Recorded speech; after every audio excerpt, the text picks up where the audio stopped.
Business Mathematics 12th standard exercise sum பார்க்க போறோம். First chapter, அதாவது chapter 1, application of matrices and determinants. Exercise 1.1, question number 1. Find the adjoint of the matrix minus 1, 3, 2, 1. அன்னு கொடுத்திருக்கு. 2 by 2 matrix தான். ரொம்ப easy.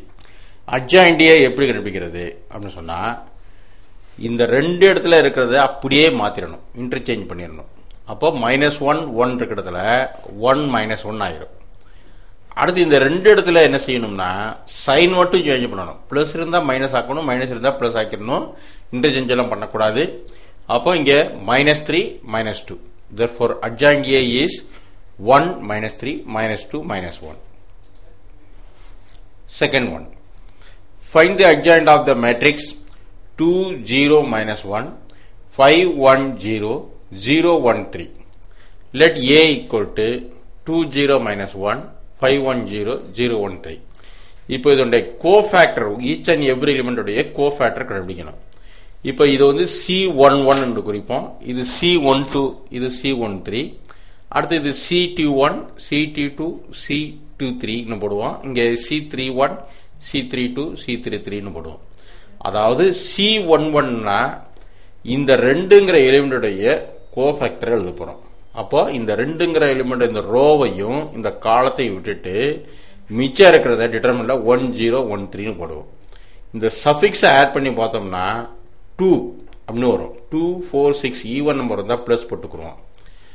இப்போ 3 5 அப்படின்னு வந்துச்சுன்னா ஆட் நம்பர் வந்துச்சுன்னா முன்னாடி ஒரு மைனஸ் போட்டுக்கிறோம். இப்போ இங்க போடும்போது 0 போடும்போது என்ன செய்வோம்னா இந்த ரோ விட்டுருவோம், இந்த காலத்தை விட்டுருவோம். முன்னாடி மைனஸ் சைன் போட்டுட்டு டிட்டர்மினன்ட் 5 0 0 3 அப்படின்னு போடுவோம். இந்த மாதிரி ஒன்று ஒன்றா நம்ம போட போறோம். இப்போ நெக்ஸ்ட் ஸ்டெப் பாருங்க. C11 இப்போ ஃபர்ஸ்ட் ரோ ஃபர்ஸ்ட் காலத்தில் இருக்கிற எலிமெண்ட்டுடைய கோஃபேக்டர். ஸோ அந்த ரோவில் இருக்கிறத விட்டுட்டணும், காலத்தில் இருக்கிறத விட்டுணும் ஏற்கனவே சொல்லியிருக்கேன். டிட்டர்மினன்ட் 1 0 1 3. அப்போ 3 -0, அப்போ ஆன்சர் வந்து 3ன்னு வரும். C12 ஃபர்ஸ்ட் ரோ செகண்ட் காலத்தில் இருக்கிற எலிமெண்ட்டுடைய கோஃபேக்டர்னு சொல்லியிருக்கேன். அப்போ இங்க ரெண்டையும் ஆட் பண்ணி பார்த்தா சஃபிக்ஸ் ஆட் பண்ணா மைனஸ் வருது, இங்க மைனஸ் போட்டுருங்க. அப்போ அந்த டிட்டர்மினன்ட் 5 0 0 3. அப்போ 5 × 3 15, வெளியே ஒரு மைனஸ் சைன் இருக்கு, ஸோ -15. தென் C13 சஃபிக்ஸ் ஆட் பண்ணா 4 வருது, அப்போ பிளஸ்ன்னு அர்த்தம், அங்கே பிளஸ். இப்போ ஒண்ணுமே போடலன்னா அது பிளஸ்ன்னு அர்த்தம். So determinant 5 1 0 1. அந்த C13 இருக்கிற எலிமெண்ட்டுடைய ரோவையும் காலத்தையும் எடுத்துட்டு மிச்சம் இருக்கிறத டிட்டர்மினன்ட்ல போடுறோம். இப்போ 5 1 0 1 அப்படின்னு சொல்லும்போது 5 × 1 5 -0, அப்போ 5ன்னு வரும். நெக்ஸ்ட் இதே மாதிரி C21 அப்போ 21 ஆட் பண்ணா மைனஸ் வருது, மைனஸ் டிட்டர்மினன்ட் 0 -1 1 3, ஆன்சர் வந்து -1 வருது. நெக்ஸ்ட் C22 சஃபிக்ஸ் ஆட் பண்ணா 4 வருது, therefore plus, determinant 2 -1 0 3, so answer வந்து 6. C23 minus determinant 2 0 0 1 equal to -2 வருது.